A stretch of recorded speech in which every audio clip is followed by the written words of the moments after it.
Bueno, shalom y bienvenidos a un nuevo comentario de la parashá semanal. Esta semana, ¿cierto? Hemos estudiado la porción Hayé Sará en honor y memoria, ¿cierto?, de nuestra matriarca Sará. La parashá, ¿cierto?, lleva el nombre de su vida, ¿no? Hayé Sará, esta es la vida de Sara. Como en las nociones básicas se sabe del hebreo, la palabra vida no existe más de forma singular. Bueno, sí, pero como un ser viviente.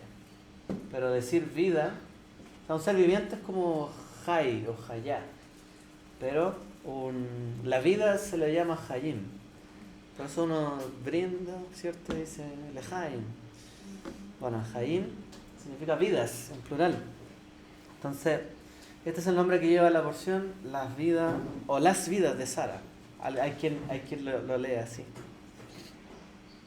Bueno, esta parashá comienza con la vida de Sara, pero en realidad habla de la muerte de Sara. Entonces, estamos llegando a su final.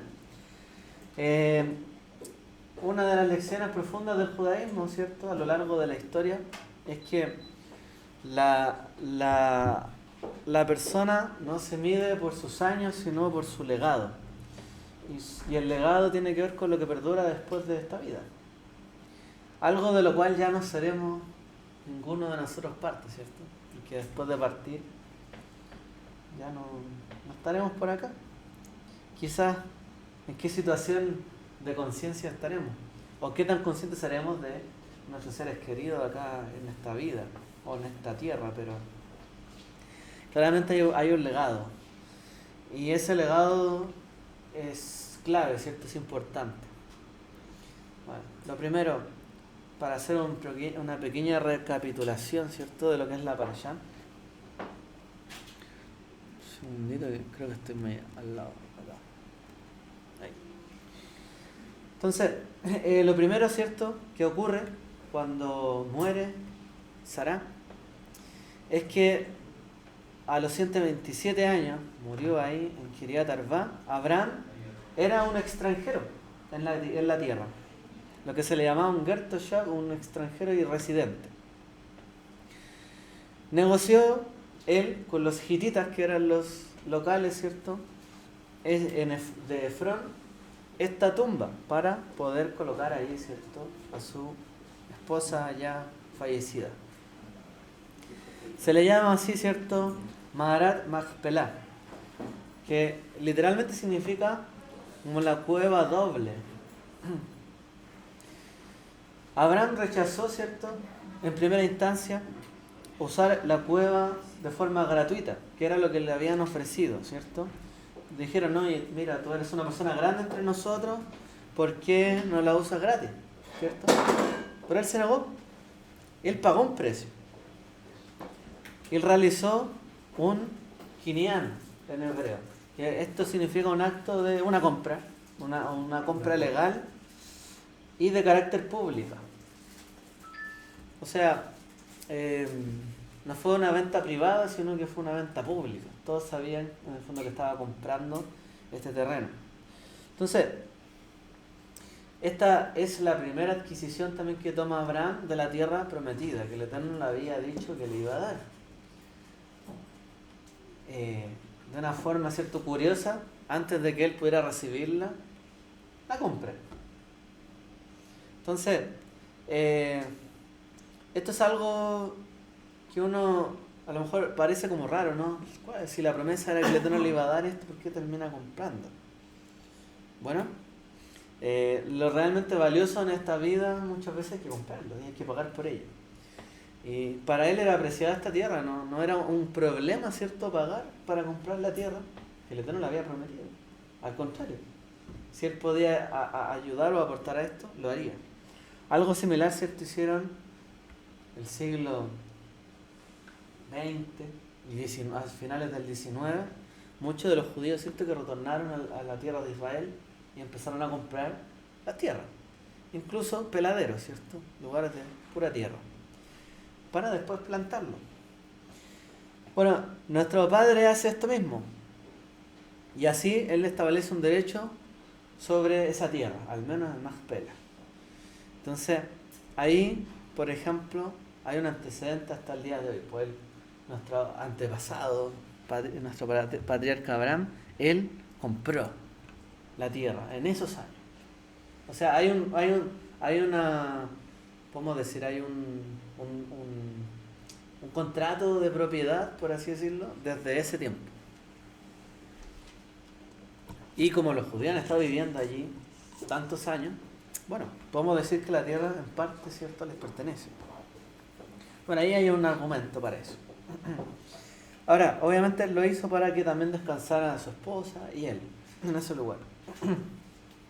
Luego de eso, Abraham, anciano, quiere asegurar, ¿cierto?, el futuro de su hijo y ordena, ¿cierto?, a su siervo Eliezer que busque una esposa para su hijo, Yitzhak. Y lo hace hacer un juramento, una shebuá. Encontrar para su hijo una esposa, pero que no fuera de las hijas de Canaán, de esa tierra, sino de la familia de Abraham, que estaba en Harán. Entonces, obviamente, esta shebuá este juramento tenía una misión. Que tanto el legado espiritual o la continuidad espiritual es tanto o más importante que la continuidad biológica. Porque si uno dice, ya, sí o sí tengo que tener hijos en esta vida, no sé, alguien podría pensar así. O decir, no, la Torá dice, tendrá, ¿cierto?, fructificar y multiplicar, entonces hay que tener hijos. Ya, ok. Pero tanto más importante que solamente eso es con quién. Obviamente, todas las personas que tendrán o habrán tenido alguna pareja lo sabrán. Es tanto que quizás son más importantes. Hay gente que no le importa mucho esto y la verdad no se hace responsable y toda la carga espiritual que finalmente acarrean los hijos, ¿cierto? O las hijas. Es difícil. La pareja, etc. Entonces, es complicado. Por lo tanto, esta continuidad espiritual es muy importante. Y uno podría decir, oye, qué anticuado Abraham buscando la esposa a su hijo. ¿Por qué su hijo se dejó? Bueno, su padre le estaba buscando una buena esposa. ¿Por qué se iba a quejar en el fondo? Al contrario, estaba haciéndole un bien. Y aparte su hijo no estaba en el mejor momento, se había muerto su madre.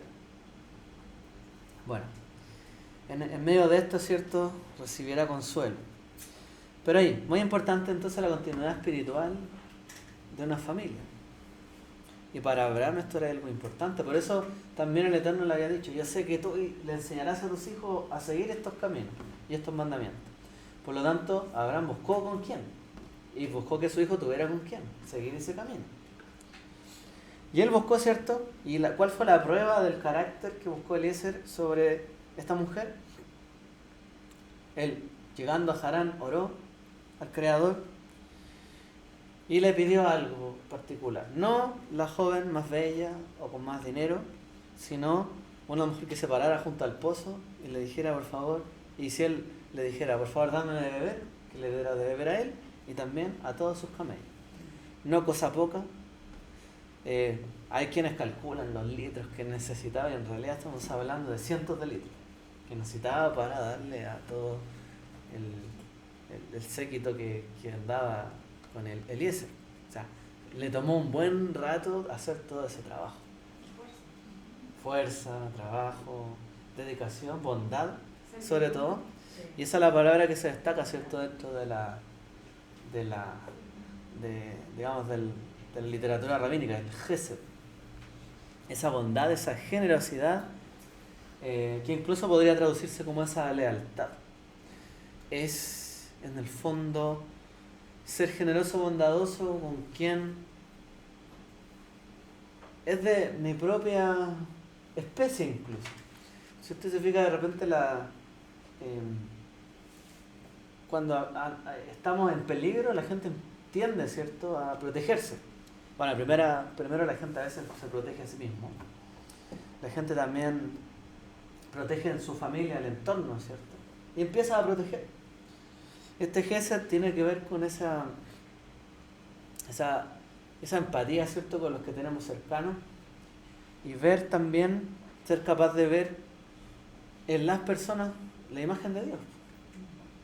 Porque si amamos a Dios, amamos al prójimo, somos capaces de ver el valor de cada persona. Bueno, esta mujer hizo algo que probablemente no fue algo ocasional, sino que ya estaba entrenada para esto. De hecho, hacia el final, que me quiero referir un poco a esta mentalidad y cómo lograron hacer esto, desde una manera, cómo moldearon, por así decirlo, su vida, su cerebro, para poder hacer algo como esto. Porque no es algo sencillo. Luego vuelvo y retomo ese tema. Entonces Eliezer no buscaba un milagro, él buscaba carácter, un rasgo de personalidad. La prueba, ¿cierto?, era para encontrar a alguien que tuviera gesed. Ahora, ese gesed, no que fuera algo simple, dame de beber, no, a mí y a todos los camellos. O sea, un gesed que sobrepasara expectativas, extraordinario. Alguien que practicara la bondad de manera proactiva. No que hubiera que pedirle, por favor, o que a regañadientes hiciera las cosas. Entonces, obviamente, alguien digno de la familia de Abraham.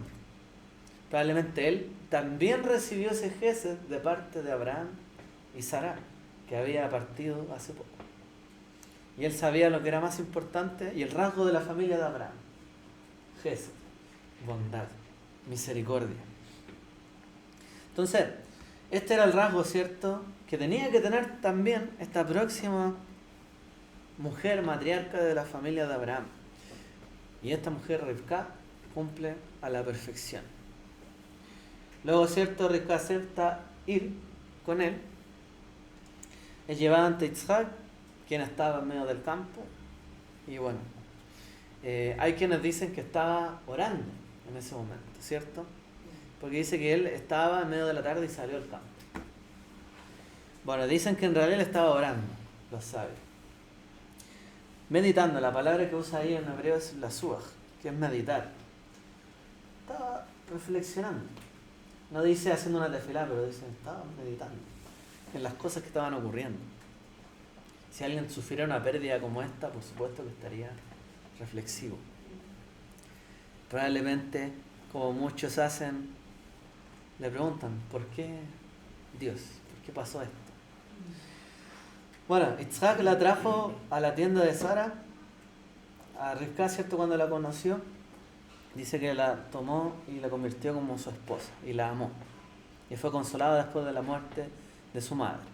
Y ahí se completó, ¿cierto?, la transición completa desde la muerte de Sara hasta que su hijo termina casado y ya no tiene ese vacío espiritual. Fue llenado ese vacío que quedó allí por otra mujer, ¿cierto?, de gran valor, como lo enseña la Torá. Entonces, no solamente fue un casamiento, fue un aporte espiritual hacia la familia de Abraham, en este caso de Isaac, que tenían que seguir. Partió Sara, pronto iba a partir Abraham. Bueno, la luz se dice que estaba ahí presente en la tienda que la luz que estaba ahí en la tienda de Sara, dice los Midrash, que continuó ahí o se restableció cuando llegó Rivka a casarse, ¿cierto?, con Isaac. Leímos también que cuáles fueron los últimos días de David en la Haftará, ¿cierto? Bueno, David, viejito ya, de repente le dicen, oye, ¿no te enteraste? ¿No te dijeron? Estaba todo el mundo haciendo cosas detrás de él. Nunca se enteró, obviamente, de todo lo que estaban tramando. Lamentablemente, cuando la gente ya pierde su fuerza, su vitalidad, como le pasa muchas veces a los ancianos, empiezan a desestimar su opinión, su forma de ver la vida y toman los demás las decisiones. Como dice la Escritura, cuando uno es niño es llevado por sus padres, y cuando uno es anciano también es llevado por otro. Y esto pasa así. David es llevado y las situaciones empiezan a complicarse. Bueno, ¿qué pasa? Abraham era anciano, David era anciano. Y David también tenía que asegurar la continuidad después de partir de este mundo. Entonces, de eso se trata, ¿cierto? La Haftará. Entonces, el problema es que en la época de Abraham, el problema es que su hijo Isaac se casara con una mujer cananea, que finalmente terminara disolviendo el pacto, que se olvidara de ello, viviera otro tipo de vida y se olvidara de todo lo que el Eterno le había dado, como promesa, etc. Ese era el riesgo. Por lo tanto, Abraham actúa con decisión para que haya continuidad. Y también, ¿cierto? En Primera de Reyes, el riesgo de que Adonijah usurpara el trono estaba ahí, latente. Entonces el rey David, ya anciano y débil, es instado por el profeta Natán, que le advierte de esta situación, y bueno, y Bathsheba, para actuar decisivamente y nombrar y colocar, ¿cierto?, a su hijo Shlomo como el elegido, porque él era, no era Adonijah o Adonías. Entonces estos dos relatos, ¿cierto?, estas dos historias nos recuerdan que el legado no es algo automático. ¿Por qué se deja un testamento, por ejemplo? O sea, si los padres confiaran en que los hijos no se van a pelear, se van a repartir esto automático, van a continuar con el legado de los padres, van a tomar para bien todo lo que ellos dejan, van a ser buenos hijos, después buenos hermanos, ¿para qué hacer testamento? ¿Cierto? Pero como los padres saben que hay hijos que son complicados, a veces prefieren no dejarles nada porque saben que van a irse en contra del otro. Dicen, este va a seguir el legado, a este lo voy a dejar más, a esta persona le falta, este lo voy a dejar aquí, etc. Empiezan a pensar en el legado.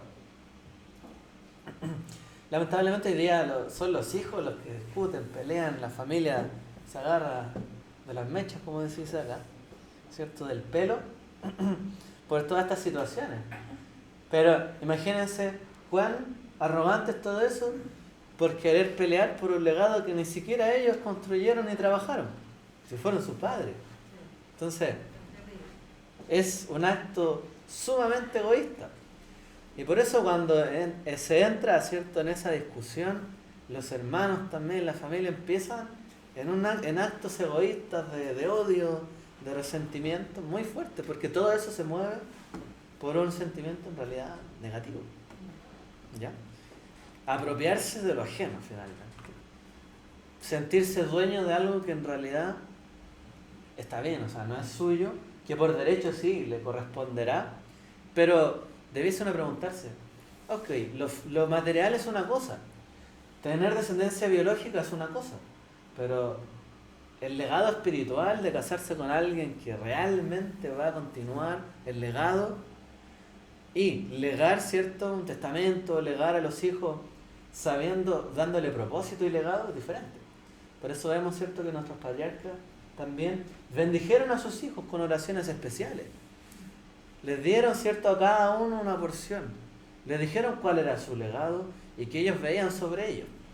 No actuaron, ¿cierto?, de manera de que los hijos tuvieran que después pelearse y discutir por eso, aun cuando lo fueran a hacer. Pero ellos, en el fondo, los padres les mostraron cuál era la realidad y lo que ellos veían. Entonces, lo importante aquí es el legado. Tanto Abraham como David tenían que hacer un trabajo para que hubiera un legado. El legado no es automático. No porque uno haya trabajado en la vida, la herencia va a quedar en buenas manos. Uno tiene que preocuparse de educar a sus hijos, a los que vienen después, a la gente que trabaja con uno, a la gente que a uno lo apoya, a los amigos y todo, para que el legado continúe. Si no, esto no continúa. Y la vida de uno queda hasta ahí. Se acabó. Vale, leyendo la Haftará, a mí me ha saltado una duda con respecto a Adonai y a los hijos de David. ¿Sí? ¿Cuál es el primogénito de David? Adonías. Adonías. Adonías. Entonces, por ley judía, no le correspondería el doble de lo que dice la ley y todo eso, y debería haber sido el rey. ¿Debiera? Claro, entonces ahí yo quedé... Debiera, pero siempre en la Torá, si bien hay un derecho que podemos decir que es de los hijos, ¿ya?, propiamente tal, digamos, los padres no dicen nada, los hijos se tienen que apropiar de la forma en que lo decía la ley. El primogénito el doble. Pero si los padres hacían una elección anterior Claro. y hacían este testamento que estamos hablando, y ellos determinaban quién iba a venir después de él, no le podían negar eso porque ellos en ese momento tenían la decisión. Prevalecía el dicho del... Claro, prevalece el que tiene la potestad sobre la decisión en particular. Porque, claro, el hijo tiene el derecho de la primogenitura, pero cuando ya... o sea, el padre puede elegir darle sus derechos en vida, sí, pero también puede elegir no hacerlo y que lo tengan después de que muere, ¿no? Jacob también quiso, como nuestros padres, dar un legado, ¿cierto? Perdón, Isaac, casi como su padre Abraham, también quiso dar un legado en vida y bendecirlos cuando estaban ahí con ellos. Y ocasionó un gran problema. O sea que la voluntad del padre, aquí en este caso, de David, pasa por encima de la ley judía. No, no es que pase por encima, es que tiene prioridad. Tiene prioridad por sobre el otro. Porque cuando él ya no está o no decide, o si no se pronuncia, corre la otra ley. Sí, es que ahí viene otro versículo que dice la Torá, que yo le doy mi misericordia a quien quiero y llamo a quien quiero. Sí, porque siempre en la Torá uno va a ver eso, o sea, hay una primogenitura y hay una escogencia, hay una elección. Y esa elección prevalece en toda la cadena de los patriarcas, o sea, por mucho que uno haya sido el primogénito, o Abraham tuvo a Ismael primero, pero hay otro que lo tomó, tuvo a Esaf, pero tomó a Jacob, y así. El primero fue Shimón, pero resulta que terminó tomando a Yosef. Y de Yosef el mayor era Manashe, pero resultó en Efraín, el que tenía la mayor bendición. Así, entonces, uno se fija que nunca se cumplió en estricto rigor eso, pero sí está el derecho. La primogenitura la tenía Shimón, pero resulta que en medio del servicio el Eterno se lo dio a Leví. Claro. Siempre hay una escogencia, y esto es lo que ven los padres, por eso es lo que hablábamos. El padre ve quién va a continuar el legado, y a él le va a dar y le va a encargar, ¿cierto?, que continúe con ello. Porque si se lo da a otros que no lo van a tomar, el legado por todo lo que trabajó se va a desperdiciar. Ese derecho es del que trabajó por aquello. Y ahí se ve la selección más del legado espiritual que de lo físico. Exacto, aquí priorizaron el legado espiritual. O sea, David pudo haber dicho, yo ya hice mi trabajo, ¿para qué me voy a meter en más lío? Mientras yo esté tranquilo acá, pero no. O sea, había que... O sea, a todos le dijeron, mira, o sea, Adonías quiere tomar, y está haciendo todas estas cosas detrás de ti.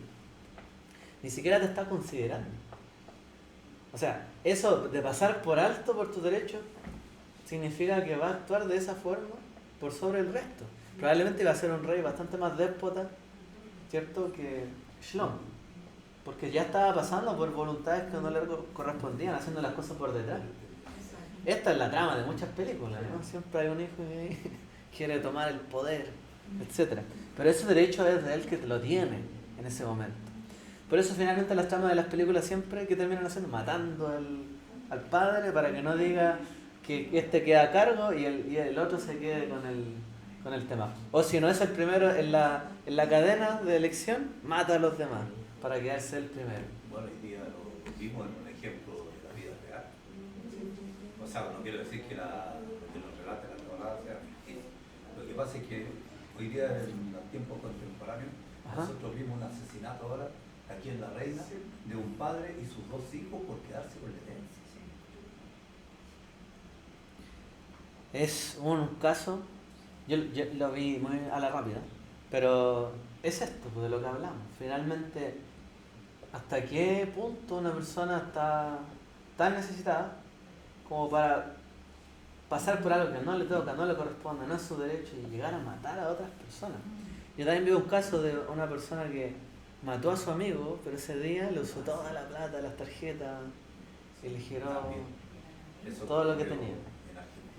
Entonces, hay cosas que son terribles, ¿sí? Digámoslo así. Entonces, ojo porque si uno quiere tener un buen legado, va a tener que preparar el camino para ello. Y este es el tema. Yo lo veo, por ejemplo, en la empresa donde trabajo. Los directores, que son los dueños, que partieron todo, tienen sus socios y todo, ellos le están dejando todo a sus hijos. Pues. Entonces a los hijos que tienen más capacidad le pusieron más responsabilidad. A los que tienen menos, menos. Pero los fueron como pasando por varios cargos para que fueran aprendiendo de a poco. En algún momento uno los veía ahí como un analista, un jefe, un gerente, de a poquito fueron creciendo, armándose más. Todos tienen que estudiar un montón, pero los tienen ahí como bien cortitos. Y les daban poderes de a poco. Primero que firmen los 3 hijos juntos, no podía ninguno solo. Después ya 2 de 3. Después en algunos ya ahora puede uno firmar. Así como que iban de a poco pasándole las cosas. Y algo bien, yo por lo menos que lo estoy viendo ahí, porque es una empresa familiar, es algo bien importante. Como hay mucha, yo noto ahí como sabiduría en parte de esta gente empresaria. Y de hecho, por lo menos se nota el legado. Y va a quedar mucho legado a esta empresa. Trabajo en esta empresa que se llama Cafal. Hace poquito en el Bío Bío abrieron, no sé si vieron en las noticias, o el puente ferroviario del Bío Bío. Una cosa preciosa, ¿cierto? Eso lo hizo la empresa donde trabajo. Con luces y todo iluminado, espectacular. No lo invitaron a pasear. No, estamos mi jefe allá, pero yo. Entonces, van a hacer un teleférico acá. En San Cristóbal, el otro que va a ir a Ciudad Empresarial. Y todo es por dejar un legado. Porque eso quieren hacer. Querían hacer un legado de transporte público. Entonces se metieron en el negocio del teleférico. Que tuvieron que esperar muchos años porque no daban los permisos. Es como todo un tema de legado. Entonces, hacen mucha obra pública donde trabajo yo y es como el objetivo. Ir dejando marca, huella. Entonces, sí, por lo menos a mí me gusta esa orientación. Entonces, la gente tiene que ser proactiva en dejar un legado. El legado no es automático. De hecho, si no son proactivos, probablemente los hijos se van a pelear. Ahora, si los padres saben qué hijos criaron, quizás no va a pasar eso. A veces. Pero a veces sí. A veces, o sea, por lo menos lo digo por mi familia. Nosotros éramos muy unidos, nunca nos peleábamos como hermanos. Mi papá muere y, o sea, todos por los bienes, todo eso, empezaron a haber discusiones. Yo estaba con las cosas de Dios, yo no me quise meter en eso. Como ellos resuelvan, me dan la parte si me la van a dar y si no, no. Y bueno, se salieron peleando, o sea, fue algo muy mal. Mi mamá estaba viva, ella vio todo eso. Después de eso, que pasó todo eso, se hicieron hasta enemigos a veces.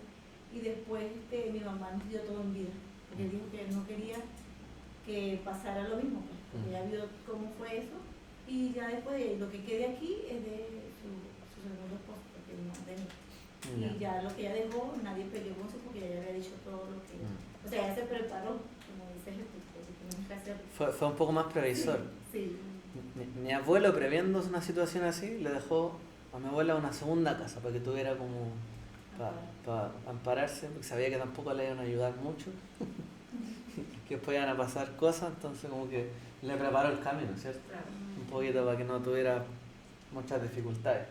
Porque también sabían que ahí iban a haber conflictos. Los padres saben eso, pueden saber esas cosas. Entonces, ¿por qué no son un poco más proactivos? Eso es lo que nos dice la Torá. A David le tuvieron que decir, oye David, mira lo que está pasando, despierta tu capacidad ahí de liderazgo y toma la decisión y corta este tema. Mira, tú sabes que es otro hijo el que debería gobernar, tú lo sabes, entonces actúa a favor de él. ¿Sí? Un comentario cortito. No sé si ustedes saben cuál es este actor chino que se llama Jackie Chan. Sí. Que él todas sus escenas de acción él las hacía él. Y Sí. no sé si será real o no, pero él como que en un par de entrevistas dijo que toda la fortuna que él hizo exponiéndose a todos esos peligros, él no se la iba a dejar a sus hijos, él la iba a donar, y ya todo eso está escrito, a fundaciones que lo necesitaran, y que si sus hijos querían ser ricos como él es rico, tenían que trabajar y esforzarse, que mientras él esté vivo, él los iba a apoyar a estudiar y hacer todo lo positivo que ellos quisieran hacer, pero cuando él muere, ellos no iban a apoyar en vida. Que estudien y aprovechen ahora que él está vivo. Bueno, mira, hay una estadística que, aunque a algunos les parezca sorprendente, pero si nosotros hablamos de las mayores fortunas que hay en este mundo, la mayor cantidad de nuevos millonarios, nuevos ricos, no son por herencia. La mayoría de las personas que reciben herencia y que son millonarios, dejan de ser millonarios. Porque no saben cómo trabajar el negocio, cómo se amasó esa fortuna. Entonces, la mayoría de la gente millonaria en la herencia termina desperdiciando eso. Y la mayoría de las fortunas son siempre nuevas personas, nuevos millonarios en el mundo. Y eso gracias también a que el sistema impulsa eso. Porque si en realidad el capital estuviera tan concentrado que ni siquiera se moviera en gente nueva que pudiera acceder a ciertos niveles de dinero innovando, lo que sea, con empresas, claro, el mundo estaría hecho un desastre. Porque ahí sí que estaría todo concentrado. Pero en algunos lugares, claro, esto es un tema de discusión, ¿no? Incluso para algunos es un tema de que hay que pagar impuestos por herencia. Yo no sé, hay como que entran otras discusiones filosóficas en todos los temas de la herencia y las leyes que hay en torno a eso. No es nuestro tema que quería mencionar, pero yo sé que es un tema bien que nos pega de cerca. Lo hemos visto, ¿no? Muy de cerca. También dentro de eso hay un dicho de la sabiduría popular que dice que lo que se recibe regalado no se aprecia, pero lo mismo, si uno lo consigue, tiene otro valor. Y eso es así. Claro. Bueno, ahí está el tema.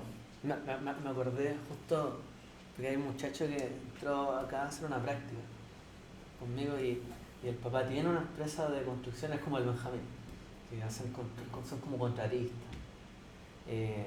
Y el papá quiere que él quede a cargo, pero él como que no quiere mucho, quiere hacer otra cosa.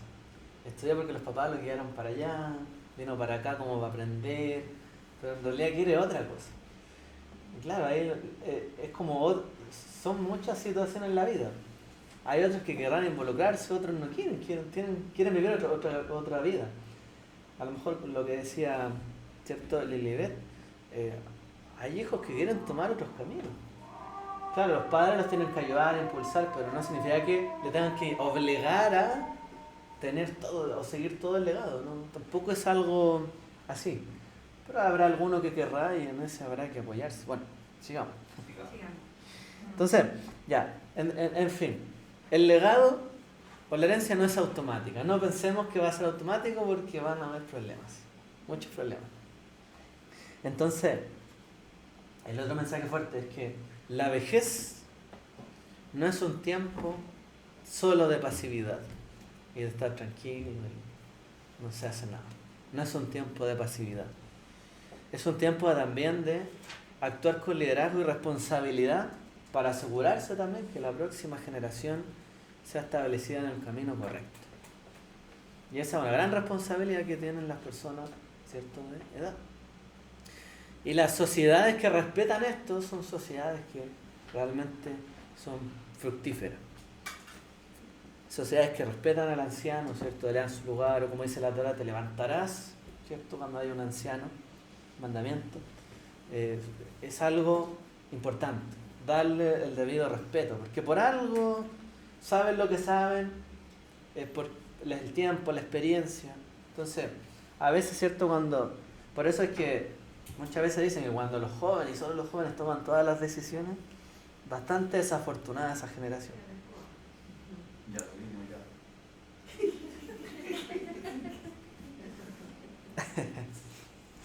Sí, siempre son difíciles los nuevos liderazgos. Por eso tiene que haber algo de apoyo, ¿no? Bueno, usted lo menciona, yo sé por qué lo menciona, pero realmente igual se vio que tuvieron que pedir ayuda a gente más experimentada dentro de temas de la misma gobernanza.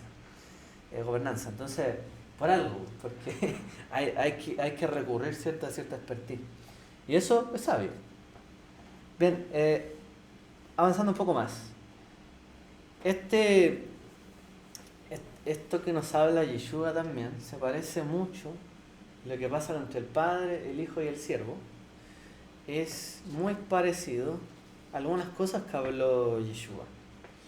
Por ejemplo, un padre quiere tomar una novia para su hijo. El padre no va solo él, sino que envía a su siervo. Y le da toda su autoridad y sus riquezas para completar esta misión. ¿A qué se asemeja esto? El Padre, Dios, envía al, bueno, en este caso el Ruach HaKodesh, por así decirlo,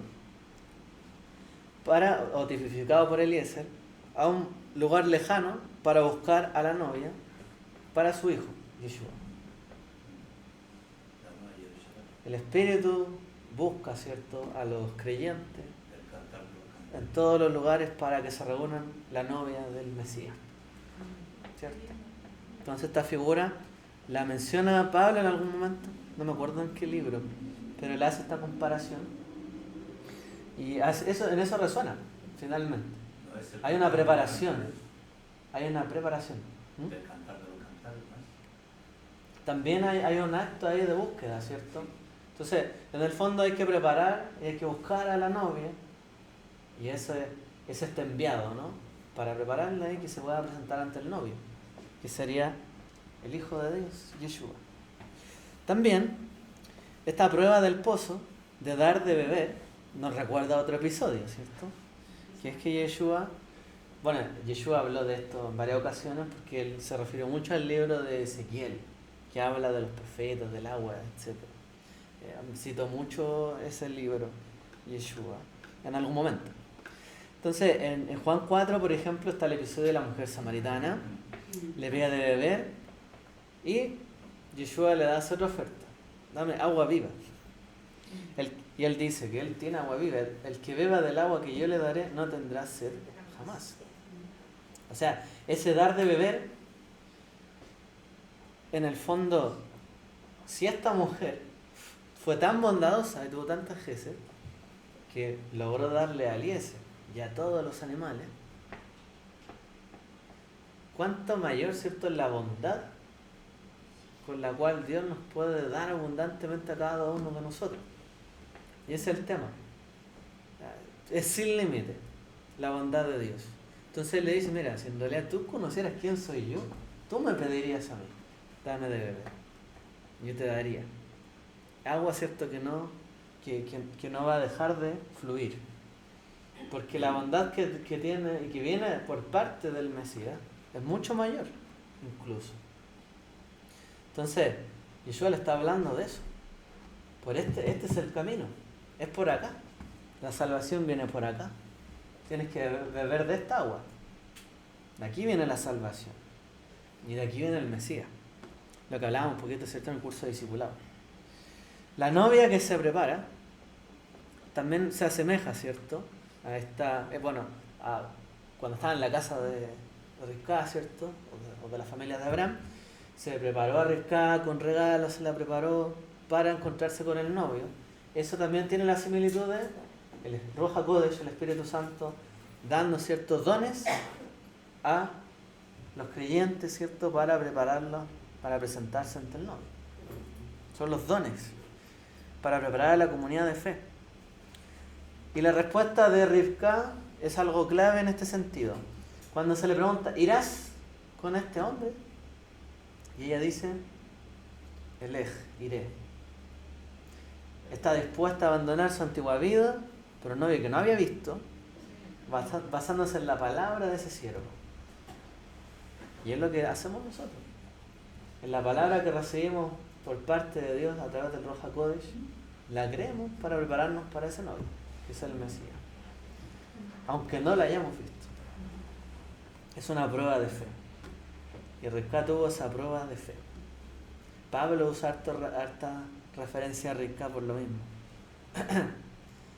Hablemos entonces en términos alágicos, unos puntos. Y ahí vuelvo a la reflexión que le dije hace un rato de cómo pudieron hacer estos actos de tanta bondad.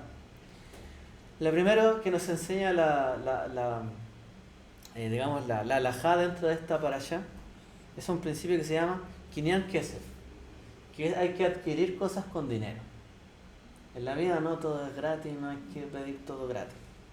El acto de que Abraham pagara 400 ciclos de plata a Efrón para comprar la cueva de Macpela es un paradigma No recuerdo, pero era mucho dinero. Millones. Sí, no, era mucho dinero. Finalmente uno ve la negociación y todo el tema y le iban subiendo y al final quedó en un monto muy alto. No recuerdo cuánto era, pero eran muchos camellos, por así decirlo. Eran muchos vehículos, muchos autos de la época. Entonces, bueno, hay que comprar bienes raíces, ya lo dice la Torá, está claro. Ahora, este es un método importante, o sea, hay que legalizar una compra. En algún momento de la historia a lo mejor esto no era algo tan habitual, pero hay que hacer una concreción como corresponde de una compra. Hay que hacer todos los pasos que correspondan para confirmar una compra. Entonces, el Kinyan Kesef, que es adquirir con dinero, es la base no solamente de comprar un bien raíz, sino que también es la base del Kiddushin. Los Kiddushin son el matrimonio. La primera etapa del matrimonio, cuando hay una adquisición, se paga la dote, en la actualidad es el anillo, ¿ya? Que es como el reemplazo de lo que había en la antigüedad de la dote. El novio tradicionalmente le daba a la novia un objeto de valor, o un valor efectivo, ¿cierto? Que era la dote. Hoy día un objeto de valor que puede ser el anillo.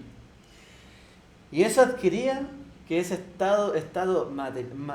que se podía, o que se ya concretaba ese estado marital. O sea, ya estaban comprometidos. Es la primera parte del matrimonio, en el fondo. Dentro del judaísmo tiene varias fases, ¿cierto?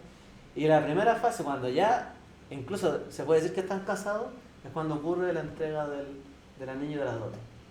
Ya en ese momento quedan los dos apartados el uno para el otro. Faltan unas etapas, pero ya son de por sí, por así decirlo, una pareja, un matrimonio. Y es cuando ya se ocurre en el fondo ese acto de la adquisición, compra, adquisición, ¿cómo hacer? Que le digamos. Ahora, nuevamente todas estas son figuras, ¿cierto? Que entendemos, porque el Eterno también nos compró por un precio y por un sacrificio de alto valor, fue su hijo. Entonces, fuimos comprados también nosotros para él. Y esto tiene que ocurrir, ¿sí? Es la figura que sale en la Torá del matrimonio. Entonces, el estado de matrimonio se adquiría ahí. Ahí partía la base. No había matrimonio sin este primer paso. Y ya con ese primer paso se asumía que ya eran una pareja, que les faltaba concretar algunos pasos. ¿Ya? Entonces, ese acto de Abraham es algo que repercute no solo en una compra bien raíz, sino en el mismo matrimonio, hasta el día de hoy. ¿Qué cosa? 7,5 millones, era lo que preguntaba. Ah, una suma alta. Bueno, lo que... Bueno, sí. No voy a hacer más comentarios para avanzar. Lo otro que podemos ver, como alajá, ¿cierto? Es lo que menciona el envío, ¿cierto? De Eliezer como representante de Abraham, que es la Shelihut. Shelihut, ¿cierto? Es como, se podría traducir como el apostolado, que es enviar a alguien, ¿cierto? O la agencia, o como le llaman, el delivery. Enviar a alguien. Shelihut. Un shaliach, un apóstol. Un shaluach, un enviado. Son palabras similares, alguien que fue enviado. Shaliach es como un agente que es enviado. Y la Shelihut sería este acto de la agencia. Entonces, la misión era Shloho Shel Adam Kemotó. En términos alágicos, el agente de una persona es como la persona misma. O sea, Abraham le da toda la potestad para que lo represente. Es como firmar una carta, ¿cierto? Un poder. Puede ser, un poder. Sí, es firmar un poder. Derivar un poder. Claro, un apoderado efectivamente por una escritura, ¿cierto? Tiene poder. Delegado, ¿cierto? Por una sociedad. Entonces, esto es algo también muy importante en la halajá, porque permite designar un shaliach, un agente, para realizar actos legales en nombre de otro. Por ejemplo, transacciones comerciales o entregar una carta de divorcio incluso realizar el kiddushin, o sea, el matrimonio. Yo puedo enviar al agente, que fue Eliezer, para que concrete un matrimonio. Porque ella aceptó lo que le estaban ofreciendo en nombre de, en el fondo, Yitzhak, que en el fondo iba el nombre de Abraham. Era toda una cadena de agencias. Entonces, este concepto de la Shelihut es muy importante dentro de la Torá y nos permite hacer transacciones y también, en el fondo nos permite actuar en nombre de, legalmente. No en vano también Yeshua dejó a sus agentes que actúen en nombre de él. Y por eso les dijo que lo hicieran todo en su nombre. Porque en ese momento se constituyeron legalmente en personas que hacían cosas en nombre de Yeshua. Y la potestad que tenía Yeshua frente al Padre, frente a Dios, se las delegó completamente a sus discípulos. Por eso les dijo cosas más grandes que incluso las que yo hice van a hacer ustedes, en mi nombre. En mi nombre van a hacer esto, esto, esto y esto.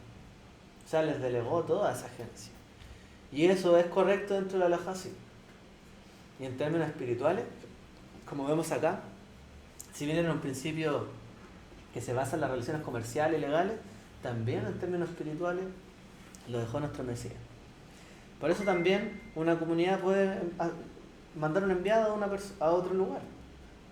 Va en representación de. Entonces, esto es un principio importante dentro de la halajá.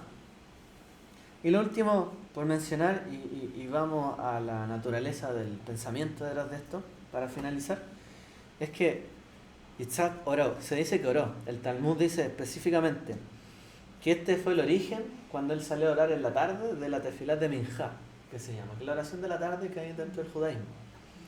Él la estableció, dice, en ese momento. Porque se dice que Abraham estableció la oración de la mañana y él el de la tarde, Jacob el de la noche, Arví, cuando oró, ¿cierto?, en la noche. Veamos entonces un poquito sobre lo que hemos mencionado, desmenuzando algunos casos, un poco más prácticos, ¿ya? Y finalizamos. Si nosotros hablamos, por ejemplo, del valor de comprar, adquirir algo, nosotros también podemos ver esto en la familia.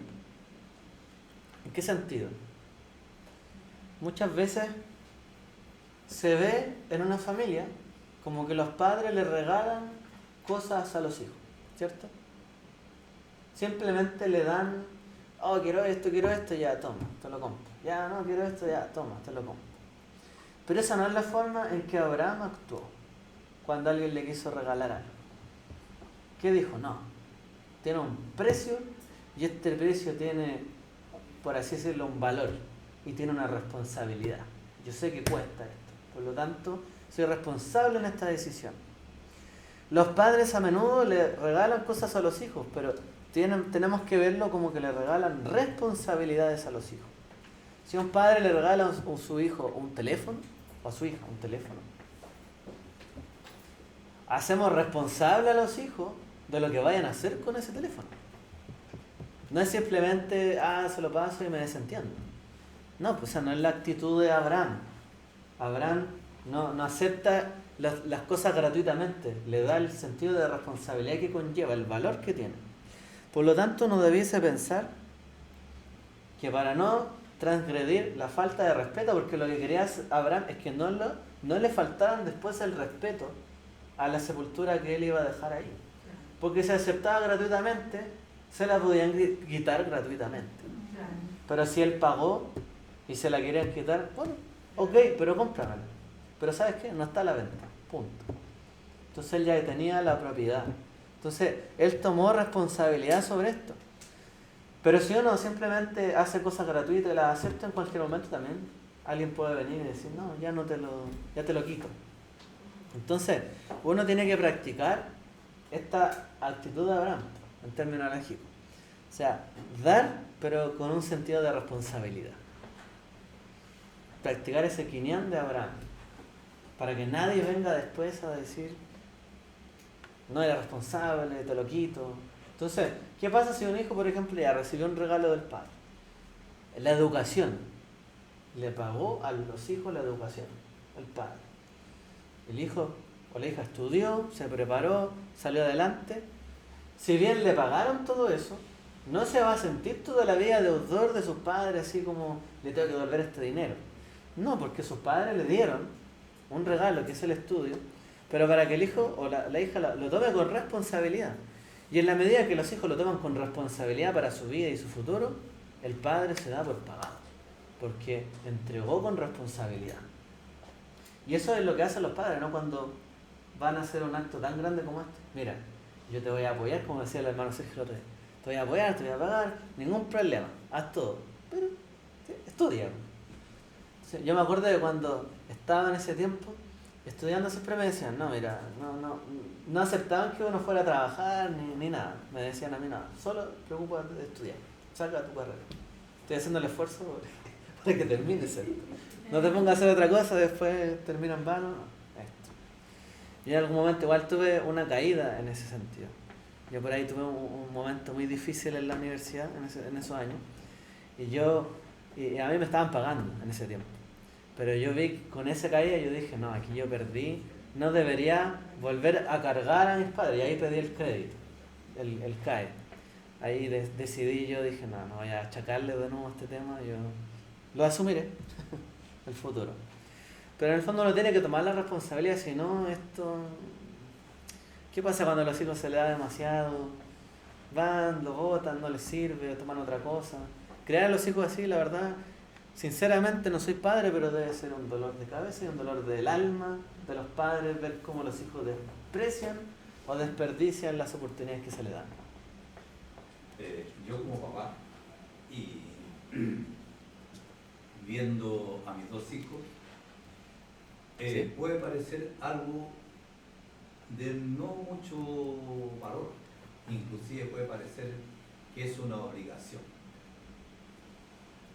Y viendo el provecho que le han sacado mis hijos, y nosotros lo hemos conversado con mi señora, en realidad es un regalo muy grande y que no se puede cuantificar en dinero. Yo creo que usted el hecho de que usted se haya educado, que tenga una profesión y que esté trabajando, no lo puede cuantificar en dinero, porque prácticamente usted se ha asegurado el futuro, y mi hijo igual se aseguraron el futuro. Entonces eso es algo que no tiene un valor monetario. Claro. Muchas veces incalculable. Sí. Así es, pues. Entonces uno no logra dimensionar todo lo que significa a veces un regalo. Pero en la medida que la persona lo tome con responsabilidad o con plena conciencia, uno queda tranquilo, ¿cierto? Y uno cumplió. Pero si no tiene esa tranquilidad, preocúpese, porque o le faltó reflexionar algo con los hijos, o algo no han entendido, pero tiene que haber algo de preocupación. Yo vi también ese tema muy cercano, mucha preocupación porque otra persona de la familia no tomaba con responsabilidad o nunca lo hizo, y siempre fue un dolor. Entonces, podría haberse tratado la situación quizás de otra forma. A lo mejor ya no se pudo arreglar, pero antes de que pase algo así, por eso uno siempre tiene que entregar con responsabilidad. Y los hijos también deberían devolver y entender esto. Por eso es la misión de educar, ¿ya? Y voy a continuar con esto porque nos vamos a ir conectando algunas cositas, todavía más ejemplos. No solamente dar el teléfono, como decíamos, a un niño, es una transacción. Es una transacción completa. No es como que apareció ahí un regalo, ¿quién me lo habrá dado el viejito Pascual? No, es una transacción. Entonces tiene que haber un precio. El precio está completo cuando hay un acuerdo en el fondo. Entonces, un ejemplo podría ser, yo transfiero, hacer un papelito así, mira, yo te transfiero este derecho de este teléfono, lo cual tú vas a pagar en simplemente mantener, ¿cierto?, tus buenas notas. Punto. Nada más que eso. Algunas restricciones, no usarlo en la mesa cuando estamos comiendo. Y cuando yo te mando un mensaje, responder. Un trato. Este es el teléfono que dejó Eliana, ¿cierto? Sí, porque la comunidad. Parece que recibe llamadas de venta. El número 600. Son los spam que Sí. aparecen. Entonces, Le hay que hacer ese ejemplo. Le ofrecemos una comunidad nueva. Ah. Entonces, tiene que haber un pago con responsabilidad. Pedir prestado. ¿Qué pasa respecto de esto? Cuando uno pide prestado, las cosas se vuelven un poco confusas. Porque cuando uno pide algo prestado, usted firma que lo va a devolver en el perfecto estado, que si le pasa algo le va a pagar a la persona a la que le prestó, ¿no? Generalmente la gente pide algo prestado y muchas veces no lo devuelve. Sobre todo si son libros. La gente le cuesta devolver los libros. Es un regalo. La gente piensa que es un regalo. No lo devuelve. Entonces, ojo con pedir prestado. La Torah dice y es un mandamiento. Lo que uno debe devolverlo prestado. Es un mandamiento de la Torah. Pero hay gente que no lo hace, incumple la Torah. Entonces, cuando uno hace esto en la familia, de repente pedir prestado también es complicado. ¿Se acuerdan que la otra vez yo les mencionaba? De repente uno llega y usa lo que está en el baño, que es la crema de otra persona. Afecta. Tenía algo guardado en el refri y se lo comió otro. Pero afecta eso en la familia. E incluso si es prestado. Porque a veces ya yo te lo presto y estaba llenito y se lo devuelven casi vacío. Es como, pero, ¿qué pasa aquí? En ninguna parte decía que tenía que devolverlo completo o con un poquito menos. Tampoco decía que no podía devolverlo casi vacío. Entonces es complicado cuando uno presta las cosas. Tiene que haber cosas claras. Por eso Abraham, comprar ya, no, se acabó. Las cosas... Por eso, ¿cierto? A veces los hijos o la gente se va de la casa porque le toman las cosas, le cuesta. No, ya sé lo mío, lo que me costó, lo compro yo, lo administro yo y punto. Vivo solo. No sé, hay gente que piensa así. Porque es difícil. Entonces hay que enseñar a los hijos en esto. Devolverlo prestado. Y enseñar, si no se devuelve, es un robo. Hay que decir las cosas como son. Ya estamos en una sociedad donde la gente toma fondos, por ejemplo, no sé, hemos sabido tantos casos que se repitan a lo largo del tiempo. O sea, la gente usa los fondos públicos en este país, no los devuelven y no dicen que son robos. No los rinden y no reconocen que son robos. Entonces no le llaman a las cosas como son. Y este es el problema, porque no está bien educada la sociedad. Si no devolver o no transparentar lo que uno le prestaron y en qué lo usó, es un robo. Entonces, falta transparencia, y la familia tiene que haber transparencia. ¿Esto es tuyo? ¿Esto es mío? Ok. Mira, eso de en los negocios es tentador. La gente que trabaja en venta. No, mira, confía en mi palabra. Yo voy a cumplir esto. Pero no hay nada escrito. Podríamos llegar a confiar, pero... Yo cuando estudié en la universidad, nos hablaban del caso argentino. En ese tiempo, porque entre Argentina y Venezuela hacían todo al revés. Todo lo que era economía lo hacían al revés de lo que había que hacer. Entonces era caso de estudio, era el contraejemplo de las cosas malas. Y siempre nos decían que en términos de negocio, el argentino estaba visto como el que no cumple su palabra. Te dice que va a hacer algo y no lo hace. Que te va a pagar, no lo paga. Entonces, ¿por qué? Pedían plata al Banco Internacional y todo, llegaba la hora de la cuota y no pagaban. Pero ellos no reconocían que no pagaban. Entonces decían, no, nos tienen que dar más plazos, pero si no cumpliste en la fecha, no pagaste. Eso es entrar en default. Y no lo reconocían mucho tiempo. Entonces ahora están en un camino ellos de cumplir con los plazos, decir voy a hacer esto y hacerlo, y cambiar para que haya confianza, porque el mercado financiero funciona así en base a la confianza. El riesgo que tenían ellos era tan alto porque no pagaban.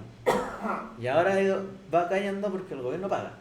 Entonces, cuando uno empieza a ver esto, claro, se ve en términos macro cómo las cosas van cambiando. Si en una familia, sí, una familia compra tantas cuestiones y los padres no logran pagar todo lo que tienen, les pueden embargar, demandas, llamadas molestas, Y viene una serie de cosas complicadas. Uno tiene que tratar de cumplir en el fondo con la palabra. Entonces, cuando uno ve que los padres, no sé, dicen, no, si yo voy a hacer esto y no lo hacen. No, si voy a ir para allá y no va. No, el domingo voy, no va. Y se trata todo el tiempo de eso. O piden prestado y no devuelven. ¿Qué imagen queda eso para un hijo o la familia? Entonces, esto se va resquebrajando, ¿cierto? Desde la cultura misma. Pero se puede revertir, sí, pues, volviendo a cumplir. Entonces, es tentador la oferta de Efrón. No, confía en mí, quédate con esto, no va a pasar nada. No va a pasar nada. Entierra a tu esposa. No, mire, no sé. Prefiero un contrato de por medio. Entonces hay que ser radicalmente transparente. Y eso nos enseña Abraham.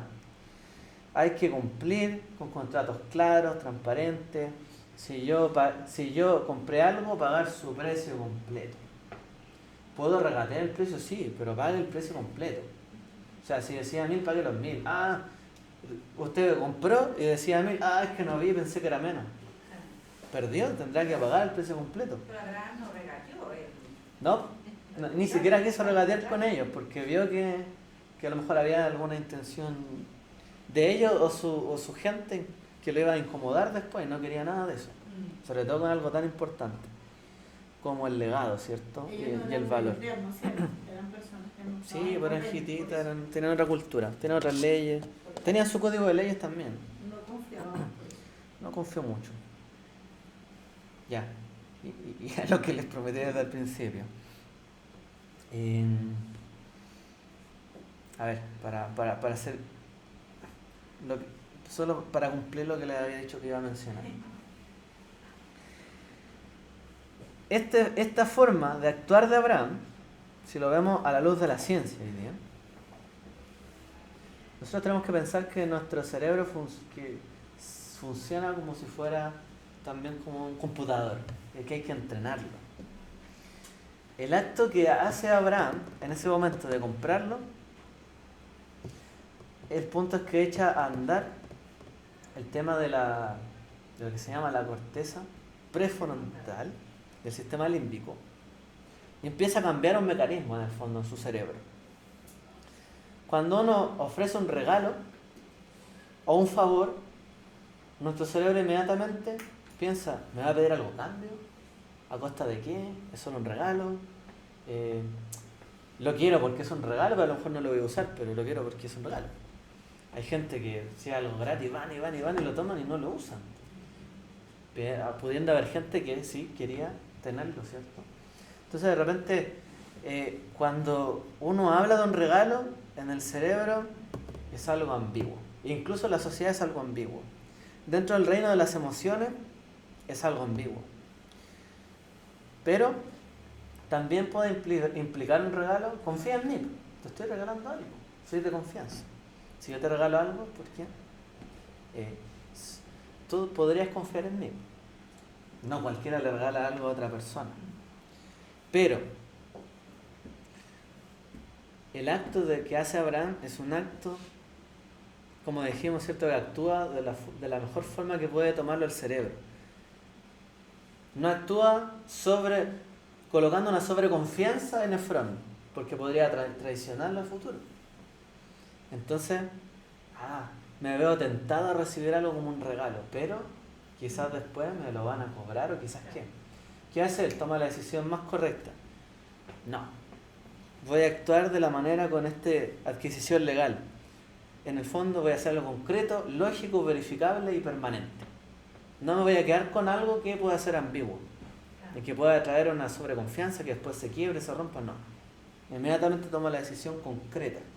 Entonces, este es un acto donde uno va entrenando al cerebro, a lo que le llaman la neuroplasticidad. Uno va moldeando el cerebro y entrenándole los hábitos, ¿ya? Y eso es lo que uno tiene que también empezar a hacer con la vida de uno y tomar hábitos, ¿cierto?, en este sentido. Uno debe dejar de lado la ambigüedad que hay en las acciones entre nosotros.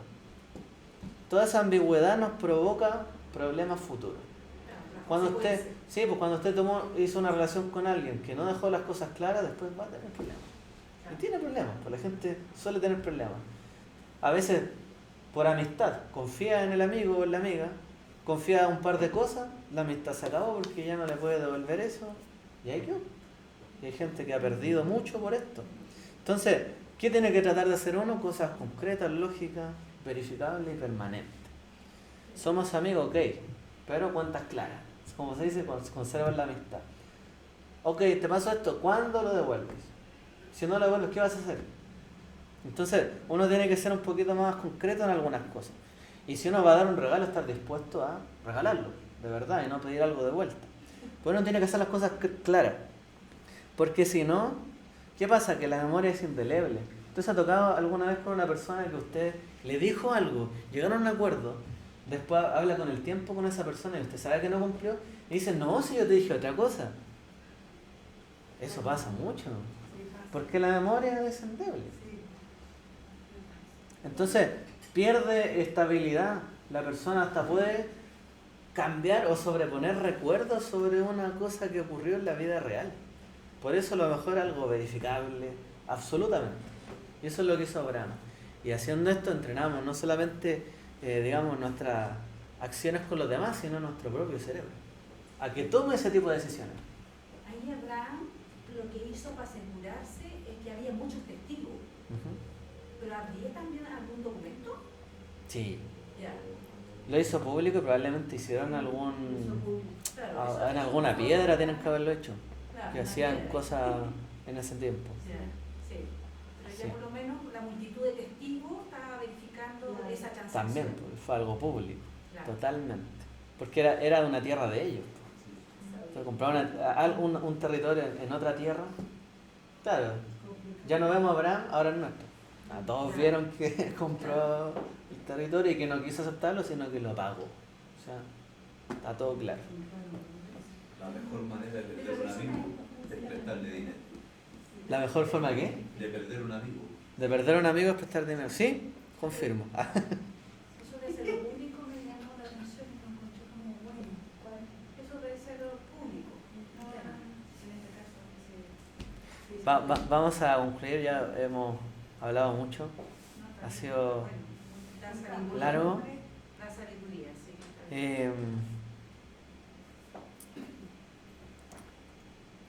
Quizás también mencionar la capacidad que tuvo Eliezer para representar a Abraham. También es un acto de neuroplasticidad del cerebro, porque en el fondo tiene que internalizar todo el sistema de valores de Abraham sobre su vida tan profundo como si fuera él mismo, simular como si fuera él. Todo esto que estamos hablando, esta capacidad de asumir eso, es lo que dentro de la Torá se llama el camino, ¿cierto?, de imitar a Dios. Porque para imitar a Dios hay que actuar como Él, hay que asumir que tengo la capacidad de Él para actuar conforme Él actúa. Y es lo mismo que hace un agente que es enviado.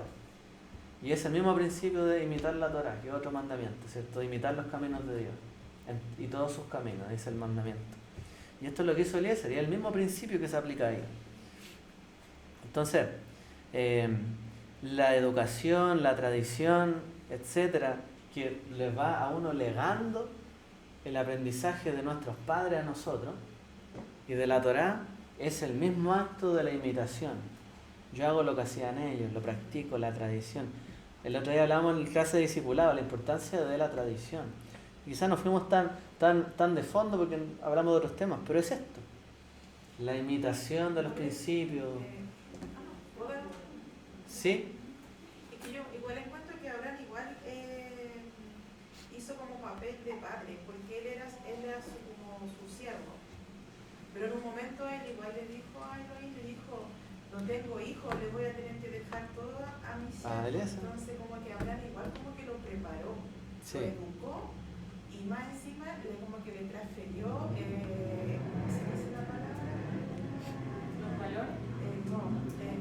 La autoridad, y lo enseñó de cómo pedirlo, y fue tan fuerte que cuando él estaba meditando todo esto que le había pedido Abraham fue como tan fuerte que dice que Rivka y salió, como que fue tan fuerte lo que él pedía, como que se puso en el lugar de Abraham, su solicitud, y fue tan fuerte que Rivka, yo creo que tiene que haberlo sentido porque dice, Sí. y salió Rivka. Era su suegro prácticamente. Claro, como que estaba destinado, entonces me llamó la atención eso. Como- Leí también, como estabas hablando, la transferencia espiritual que Claro. le dio Abraham al siervo. a eso O sea, como le le cedió. Sí, y Que, además de- que lo hizo jurar. es que hubo, Claro, sí, hubo un entrenamiento quizás de cuántos años. Por eso, Abraham era concreto en esos términos. Tiene que haberle enseñado bien, estando en su casa, y aún así, sabiendo que a lo mejor Eliezer iba a hacer lo mismo, sin prometerle o sin jurarle, lo hizo jurar igual. Porque así actuaba Abraham. Si vamos a hacer algo, concreto. Claro, vas a hacerlo como tú ya sabes, pero me vas a jurar que vas a buscar a una mujer así para mi hijo. Y que la vas a traer acá de vuelta. Pero se nota también y da como evidencia esa cercanía de ese siervo. O sea, el legado de Abraham en todo lo espiritual, la cercanía, porque inclusive hasta pensó que tenía que heredarlo a él Sí. en su momento. Entonces, ese legado que quiso perpetuar Abraham, ya lo había entrenado este siervo. Eso me parece súper, Bueno, la cercanía. podemos entender cuál era la fe de Abraham. Una fe con obras concretas. Si a Abraham el Eterno le dijo, vete de tu tierra, me voy. De tu parentela, me voy de mi parentela. Al otro te mostraré, no le mostró en ningún lugar y vagó todos esos años. Porque el Eterno no le mostró el lugar todavía. Sí le dijo dónde era, pero todavía no se lo legó. Pero aún así fue concreto siempre. Las veces que dudó Abraham de ser así, cuando tuvo problemas. Con el faraón, por ejemplo, de Egipto, Abimelech, ¿cierto? Ahí cuando dudó tuvo problemas, pero mientras Abraham fue una persona concreta que actuó conforme a su fe, actuó con obras y la respaldó, el Eterno lo bendijo en todo. Y eso es lo que vemos en la historia de Abraham. Para él y sus hijos. Pero fue muy concreto él. No fue una persona que andaba divagando ahí. Nada. Ya. Ese es nuestro Padre Abraham. Que el Eterno nos bendiga a todos. Shabbat Shalom.